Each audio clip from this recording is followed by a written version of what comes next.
Você se conectou ao Mapa do Voto, a maior plataforma com conteúdos de marketing eleitoral, comunicação política e inteligência artificial voltada a treinamentos, capacitação e conversão de votos do Brasil. É uma imensa satisfação receber você aqui em nossa palestra de número 4, Gestão e Organização de Campanha. Você sabe que no mundo de hoje, trabalhar com pessoas, administrar recursos humanos não é para qualquer um. E é exatamente neste tema que a gente vai oportunizar diretrizes de você fazer um grande trabalho como assessor político profissional. Ou você já está em mandato com o seu político, participando com o gerenciamento ou a administração de uma equipe, ou você está planejando ingressar neste mundo e ser um assessor político profissional para coordenar todo esse trabalho.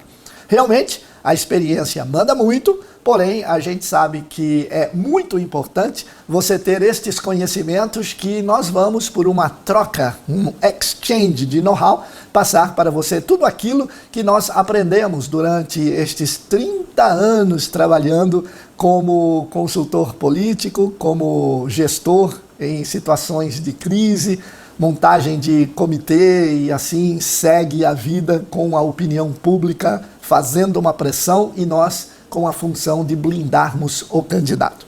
Bem, a gente, para iniciar este trabalho, eu vou apresentar aqui organogramas, vamos dar uma série de ideias para você, enfim. A gente inicia identificando a pessoa mais importante na campanha para que tudo ocorra muito bem fora o candidato, que é o coordenador da campanha. O coordenador da campanha é uma pessoa que vem tratando de praticamente todos os assuntos com altíssima credibilidade e ele sabe muito bem conduzir todos os caminhos e decisões que nós temos de tomar.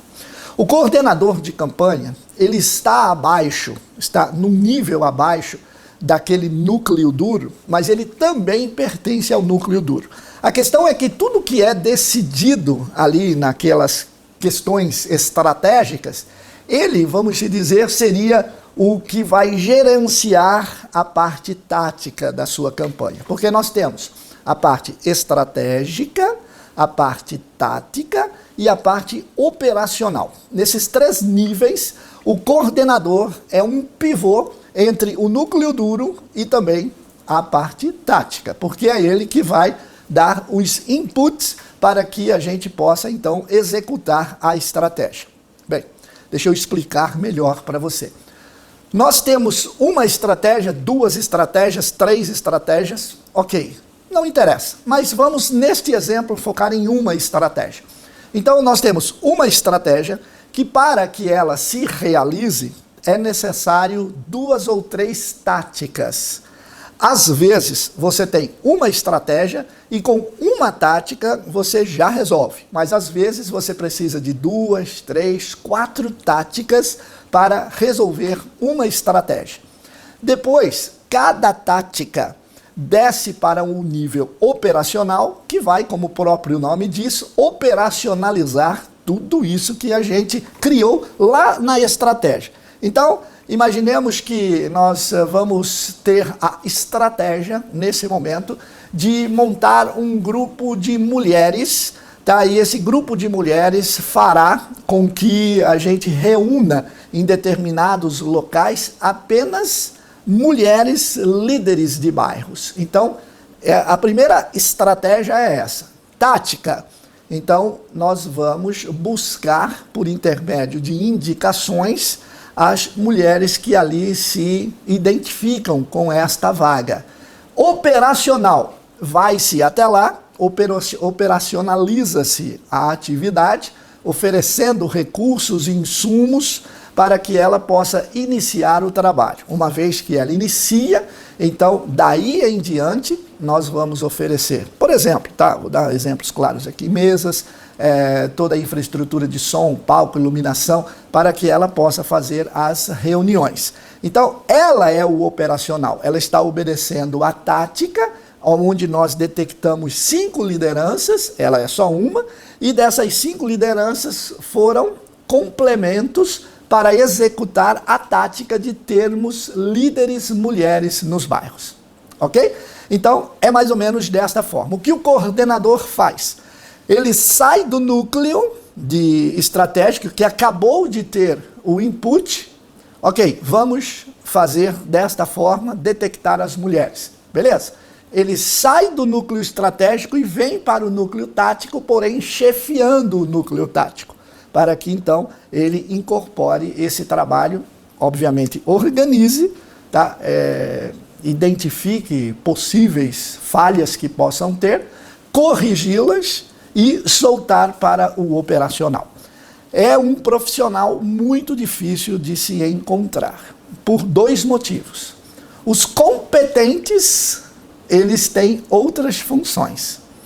E os pouco competentes estão aí para o que der e vier. O que, na realidade, não é aquelas coisas, né? Você tem uma pessoa aí que tem um grande hiato no dia, que ele pode coordenar uma campanha. Essa pessoa, me parece que ela não estava fazendo nada, né? E aquele que tem uma grande atividade, que é um empresário, que é um gestor, que é uma pessoa da própria seara política, que na realidade tem condições e experiência para fazer, já está desempenhando a função para alguém. Então, é realmente um profissional difícil de a gente localizar num primeiro momento. Por isso que eu já coloco ele como uma das pessoas mais importantes da campanha, porque há tempo sim de você começar a perceber, a identificar quem seria essa pessoa. Quais são os atributos que este coordenador precisa ter? Bom, em primeiro lugar, ele tem que ter alta credibilidade. Ele tem que ter influência. Ele tem que ter um caminho bastante reto, rápido e sem obstáculos para resolver demandas da campanha. E para que isso aconteça, ele tem, na realidade, que ser uma pessoa de alta credibilidade. Ele tem que ligar para um setor de saúde qualquer e conseguir uma consulta médica, desde a mais básica até a de altíssima complexidade. Essa pessoa tem que ter a credibilidade de conseguir isso de forma rápida. Eu sempre dou um exemplo, o coordenador de campanha é aquele que tem que ligar para uma agência de automóveis e dizer assim, olha, eu preciso de 5 picapes agora, tá? Preciso de 5 picapes e eu vou conseguir resolver a questão financeira com vocês na semana que vem. E a empresa oferecer para ele, ok, se é para o fulano de tal, pode liberar as picapes que na semana que vem ele vem aqui acertar. Então, esta é a pessoa que eu digo. Eu dou esse exemplo bastante claro, mas é um exemplo muito importante para você saber o tipo de credibilidade que ele tem que ter. Ele não é o assessor e nem o coordenador que vai trabalhar com estratégias bolando. Ele vai realizar, tá? O assessor político é aquele que vai ficar com o candidato por muito tempo, da hora que o candidato acorda até a hora que ele vai dormir. Esse é o assessor político. O coordenador da campanha não vai bolar estratégia, vamos fazer isso, vamos fazer aquilo. Não. O coordenador de campanha, ele vai fazer executar as estratégias. Pode negociar com outros políticos?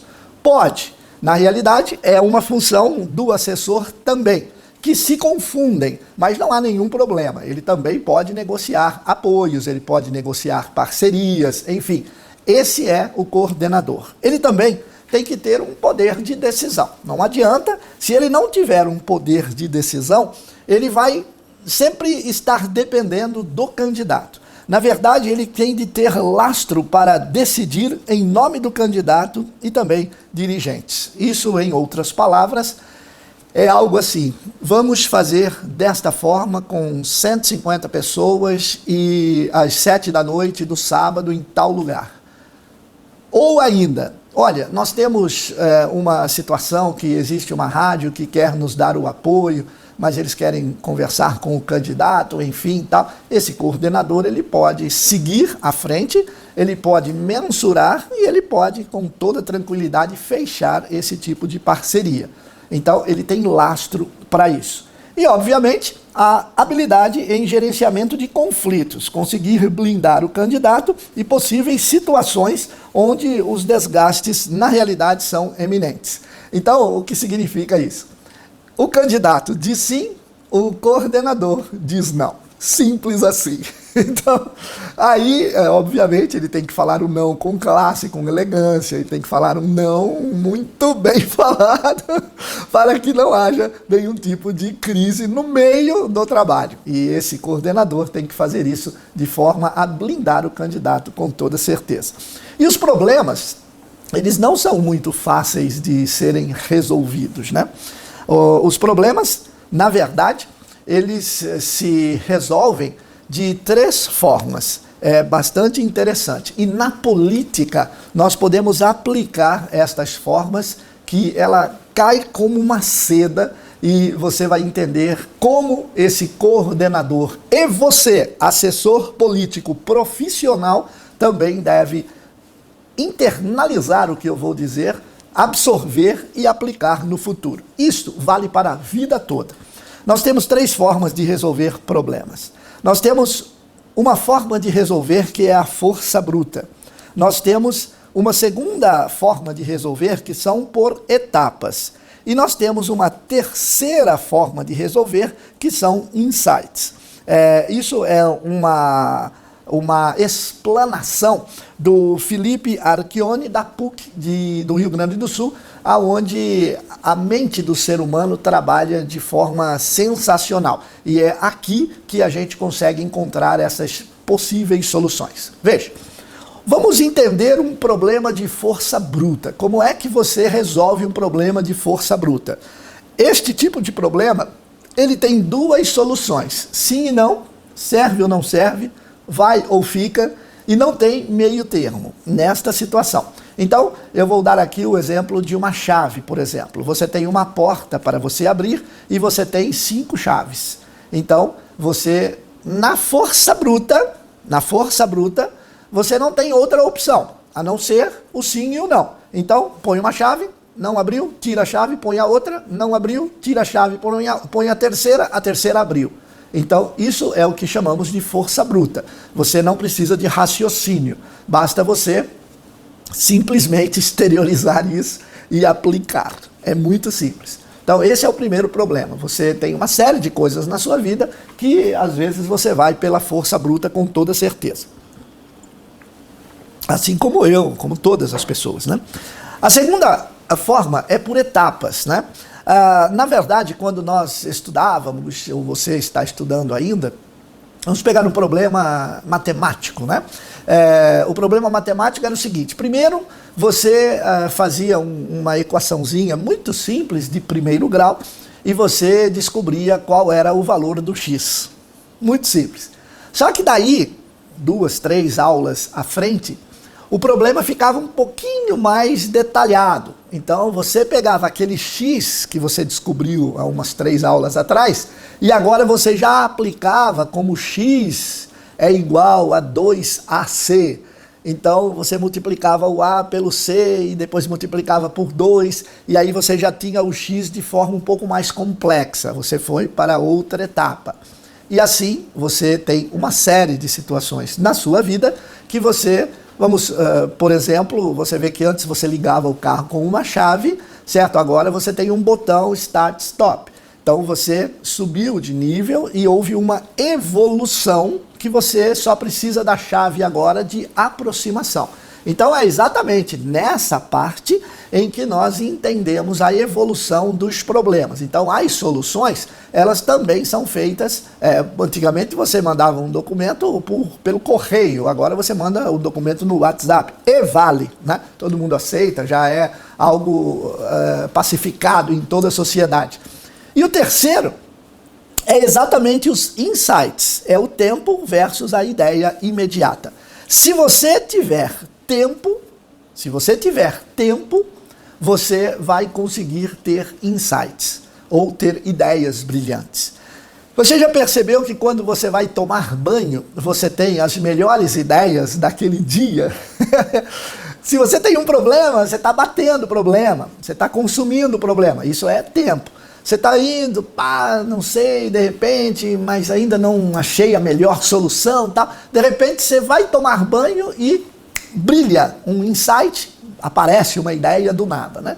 Então, esse insight que te dá debaixo do chuveiro, a mim principalmente, é exatamente quando a gente entra numa zona em que a gente consegue se desligar das maiores questões que nos aflige, que nos impacta naquele dia, naquele momento. É engraçado, você vai tomar banho, parece que tudo fica para fora da porta do banheiro.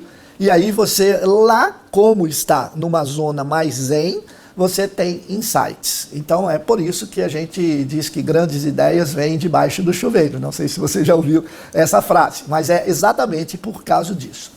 E outra coisa, nós temos que ter um coordenador, e agora eu vou falar diretamente para você, aonde a política, existem muitas pessoas que possuem o que a gente chama de moral líquida.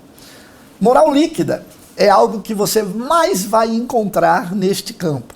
Moral líquida é alguma coisa que transforma você em qualquer coisa para que você alcance o seu objetivo. E hoje isso não está mais legal na política, isso não está valendo muito mais, porque as pessoas obviamente vão comparando, vão analisando e vão entendendo que você está escapando para cá e para lá. O que é moral líquida, né? Moral líquida é quando, o maior exemplo de moral líquida é quando a gente utiliza aquela frase, o cliente tem sempre razão.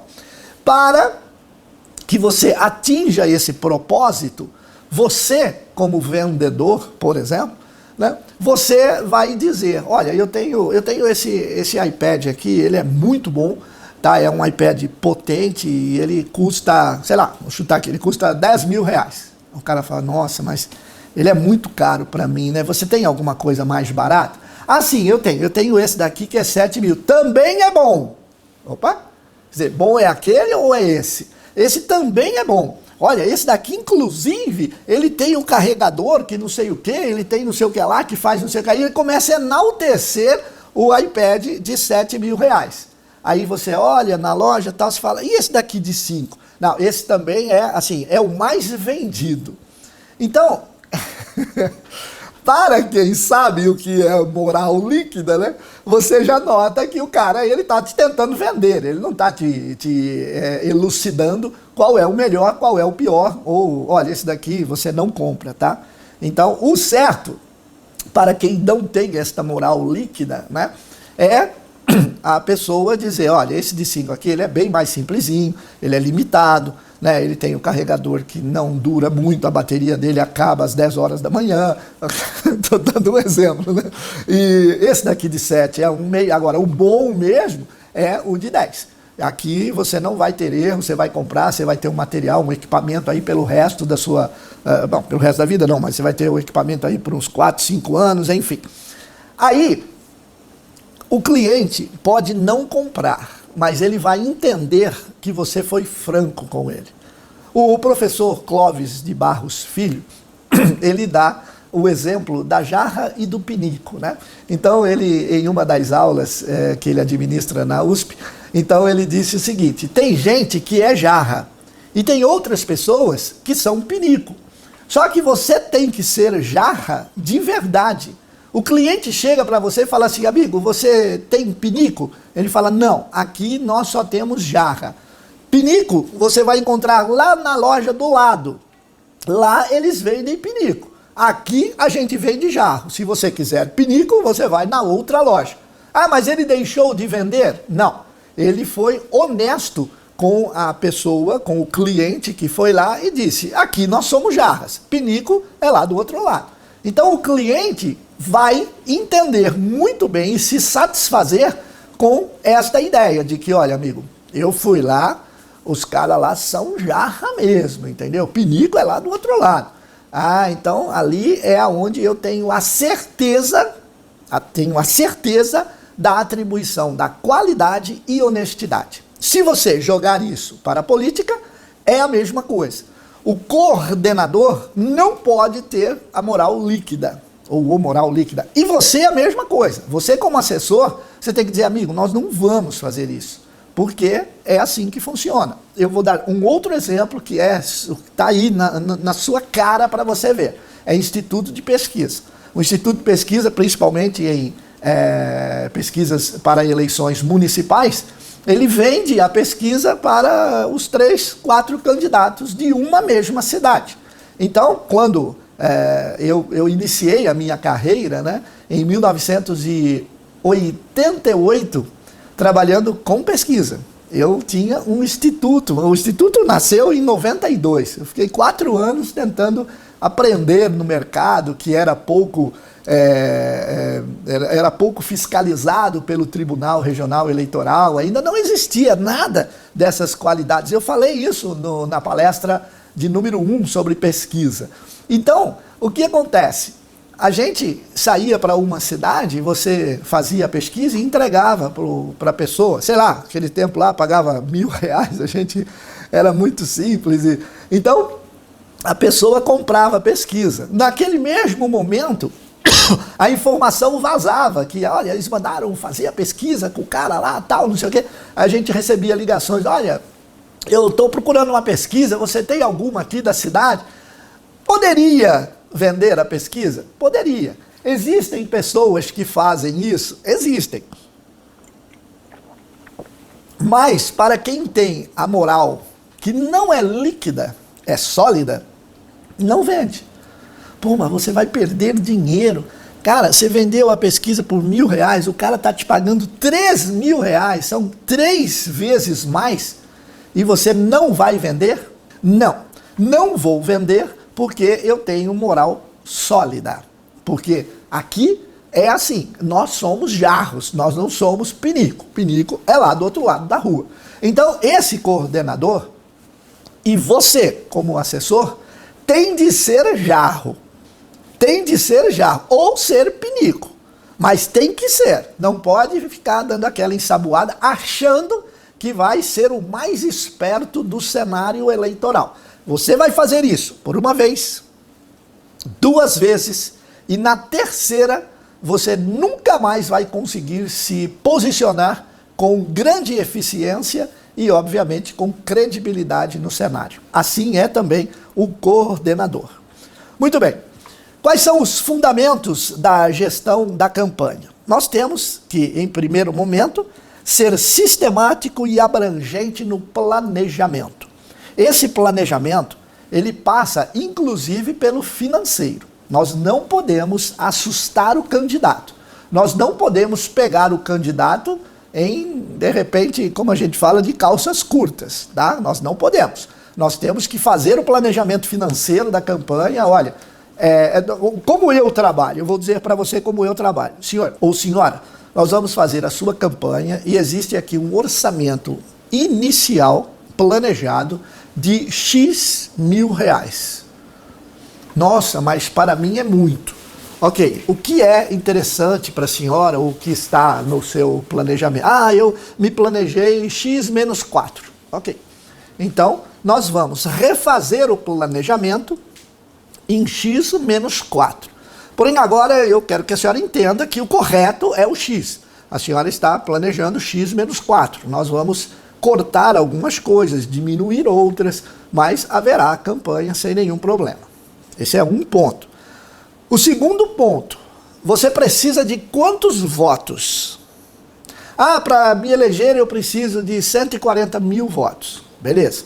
Então nós vamos ter uma fórmula que você acaba por calcular o custo de cada voto, baseado no que você tem de limite para gastar na campanha. E mais apoios, voluntários, enfim.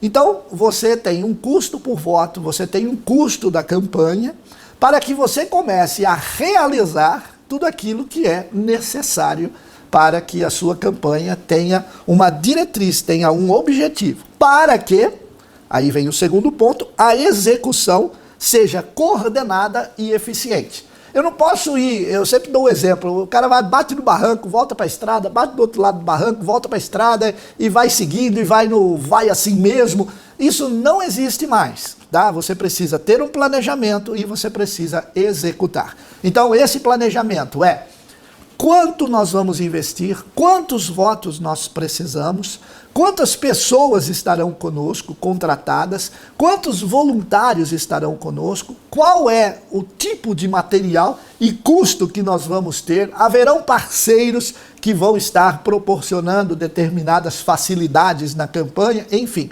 E lembrando que esses parceiros só podem ser pessoas físicas e não mais jurídicas, mas isso já passou, né? Bom, o controle efetivo, agora sim, você tem que ter um controle efetivo e constante para que você tenha recursos no final da campanha. Então, as pessoas dizem assim, a última semana é realmente isso. Existe uma onda que é criada próximo ao dia 20, 22 de setembro, tá? E essa onda, na criação desta onda, nós temos que ter recursos, nós temos que ter lastro para que a gente aguente firme todos os impactos que virão, porque os adversários também sabem disso, e os adversários entendem muito bem como se faz uma campanha, não menospreze o seu adversário de jeito nenhum. E aí o que acontece? Você tem que ter lastro, porque senão você faz uma campanha numa ascendente, você vem num patamar bastante positivo, quando de repente você começa a perder sustentação. E a sustentação financeira é uma das primeiras, tá? Então aí você não consegue chegar até o dia da eleição com um forte alicerce que vai fazer com que a sua campanha possa ser vitoriosa. Então, este planejamento é muito importante. E por último, a adaptação flexível e responsiva, ou seja, tudo o que você faz, você tem que ter a responsabilidade de medir se ela está surtindo efeito, se ela está sendo responsiva. E para isso, a gente utiliza a ferramenta do Microsoft Power BI, que nesta palestra eu estou oferecendo uma aula para você de demonstração de como é que eu utilizo o Microsoft Power BI para este tipo de situação. Bom, nós temos agora o planejamento estratégico. Então você vai saber que agora você tem que saber fazer este planejamento e quando você tiver que passar ou para o coordenador ou para aqueles que de responsabilidade for, primeiramente a análise do cenário, que é a compreensão do ambiente político. Esta análise do cenário está na palestra número 3, que eu passei já. A palestra número 3 mostra como que nós analisamos o cenário, mas é a compreensão do ambiente eleitoral. Medimos as forças, medimos as oportunidades dos nossos adversários, do nosso candidato, medimos possíveis ameaças e fraquezas dos nossos adversários e do nosso candidato. Isso pela matriz SWOT, que está na palestra de número 3. Então, uma vez que você tem a compreensão do cenário, você começa a definir objetivos. Tem as estratégias centrais, que é o desenvolvimento das abordagens chaves. O que é isso? O desenvolvimento da abordagem-chave é aquilo que o candidato vai dizer para todo mundo de forma homogênea durante a campanha. Ou seja, qual é a sua maior intenção? Qual é o seu maior mote? O seu maior projeto a ser divulgado? Ele vai se identificar com exatamente o que na campanha? Então, isso daí faz com que a estratégia central parta deste mote para os motes diversos. Então eu tenho asfalto 100%. É um mote ou é um tema secundário? Asfalto 100% é um tema secundário. Ah, eu quero construção das pontes que levam nas vicinais da cidade. É um mote principal ou é um subtema? É um subtema. Agora, o candidato da construção ou o candidato da revolução construtiva, ou o candidato que vai fazer muito mais obras, ou o candidato das grandes obras, esse é o mote principal. Ah, chegou o candidato das obras, vai transformar a cidade num canteiro de obras. Então, bacana. Então, esse é o mote central. Asfalto 100% faz parte do mote central. Ok? Construção das pontes em estradas vicinais faz parte do mote central. E aí a gente vai para as métricas de sucesso, com toda certeza. Uma vez que você fez isso, a definição dos indicadores de desempenho, que são os KPIs, né? Você vai ter aí esses indicadores que vai dizer se está tudo correndo bem ou tem que fazer ajustes. Ah, Gilberto, mas a gente já planejou, agora vai mexer em tudo de novo? Vai.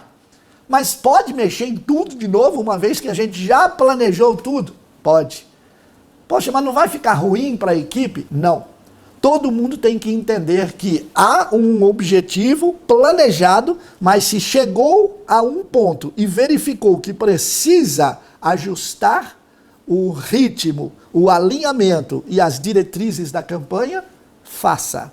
Porque quem desconhece esse tipo de avaliação de KPIs vai acabar se desviando do objetivo aqui no começo por um pouquinho e você vai chegar longe demais do que planejava na quantidade de votos. Bem, o outro plano de direção que você deve impor na campanha são os objetivos SMART. O que significa os objetivos SMART? Eles são específicos, mensuráveis, alcançáveis, relevantes e temporais. Ou seja, específico.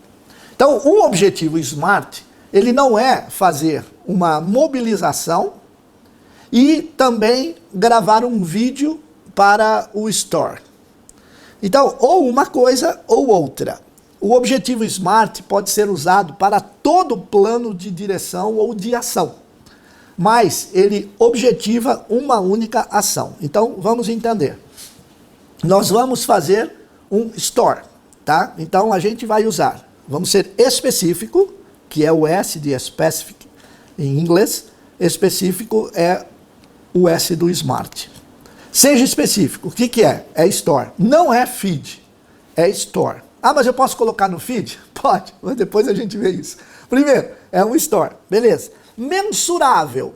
Bom, ele tem que ter até quanto tempo? Ah, vamos fazer de 40 segundos. Beleza. Alcançáveis. Nós temos pessoas, o candidato gosta de fazer, ele já está aí treinado para fazer esse tipo de gravação? Sim, está tudo organizado. A relevância é algo impactante. O Store, ele vai só para quem segue o candidato no Instagram. O feed não, o feed vai para outras pessoas. Mas o Store, ele vai para todos. Então você já sabe que a relevância dele vai ser naquele momento. E temporais, ele dura 24 horas, pronto. Então, a partir daí, a gente tem esses objetivos. Fez isso, controlou, nós vamos para as metas quantificáveis, ou seja, números e percentuais claros. É aquele tipo de atividade que nós vamos dar para uma pessoa e ela não pode imaginar que ela não vai dar conta de cumprir, porque o número é muito grande. Olha, você vai visitar 100 casas por dia. Quando você fala isso, você no seu íntimo, você fala assim, bom, se ela visitar 20, tá bom demais. Mas eu vou pedir 100, porque se eu pedir 20, ela vai visitar 5. Não pode ter esse jogo.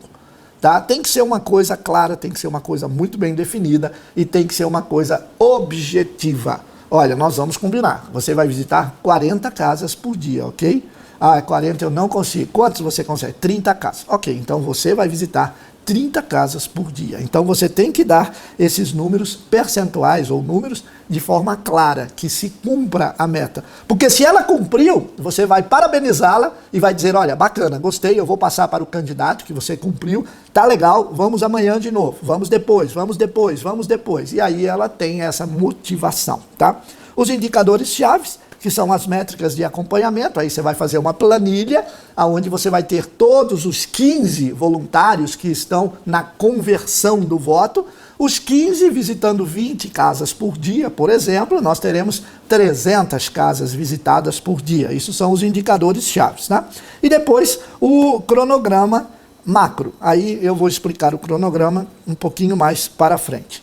Não podemos esquecer o seguinte: nós temos uma campanha que é feita em 45 dias. E em 45 dias, nós não conseguimos arregimentar pessoas tão profissionais para trabalhar. Então, há como voluntários desempenharem a função com qualidade e efetividade. Assim, a gente pode pegar voluntários muito bons para fazer esse trabalho.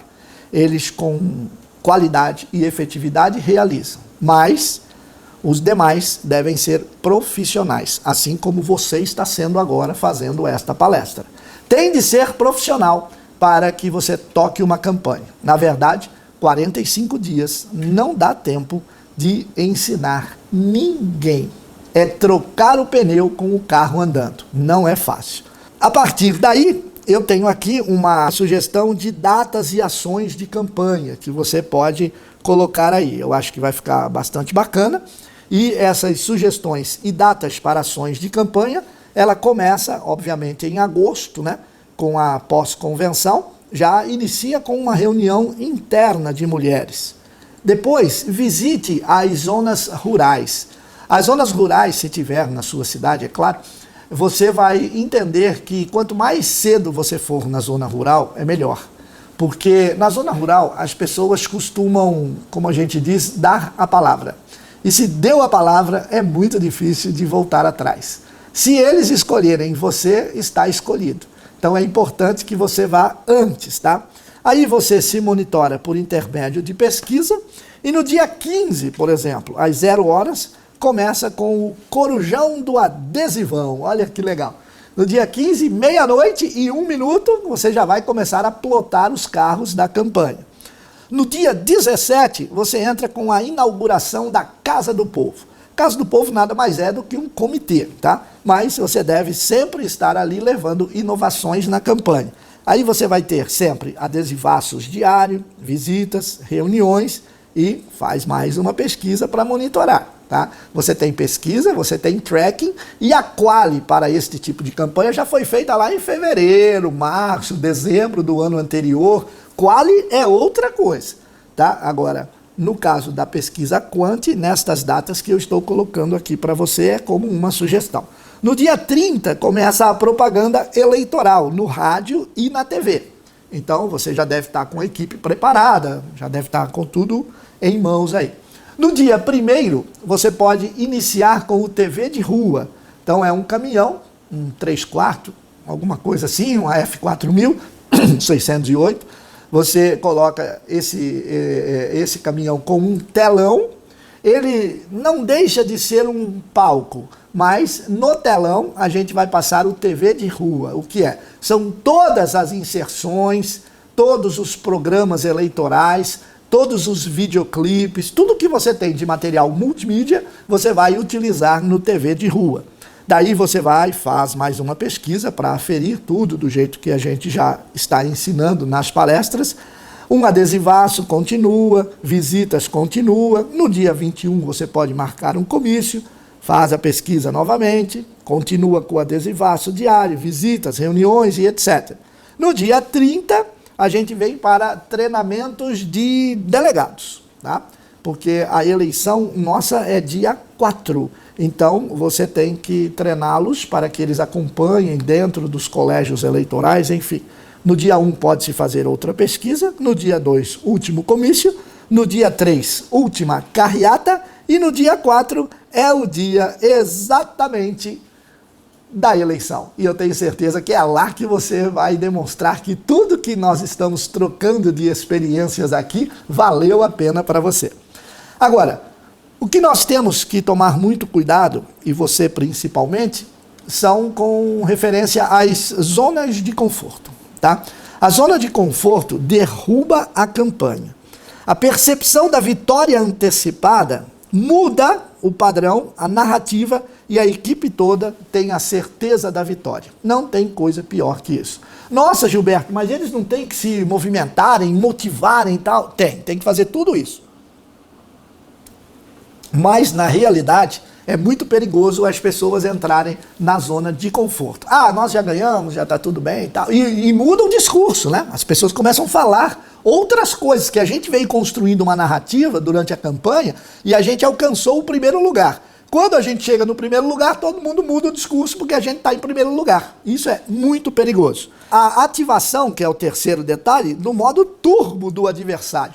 Quando você chega em primeiro lugar, além de a gente entrar na zona de conforto, mudar o discurso, o adversário que não tem nada de restrições, porque ele tem tudo a perder, ele vai para cima e ele dá realmente o que a gente chama de ativar o modo turbo, né? E ele, com toda certeza, todos irão se dedicar ao máximo da equipe dele para que ele reverta a situação. Então, isso é muito perigoso para nós quando nós estamos ali, numa boa, saboreando a zona de conforto e o adversário vem, que vem.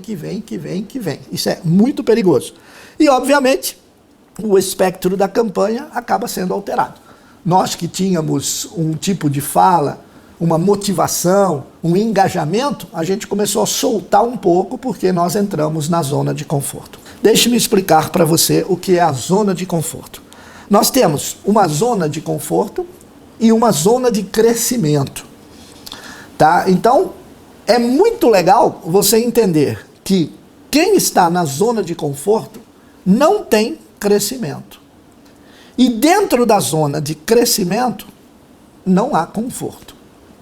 Então, resumindo, dentro da zona de conforto não há crescimento e dentro da zona de crescimento não há conforto. Você não pode mudar o posicionamento do seu candidato por um erro tão banal e básico como esse. Ok? Muito bem, vamos parar para um coffee break. A gente volta no próximo vídeo para finalizar esta palestra. Um grande abraço e até lá.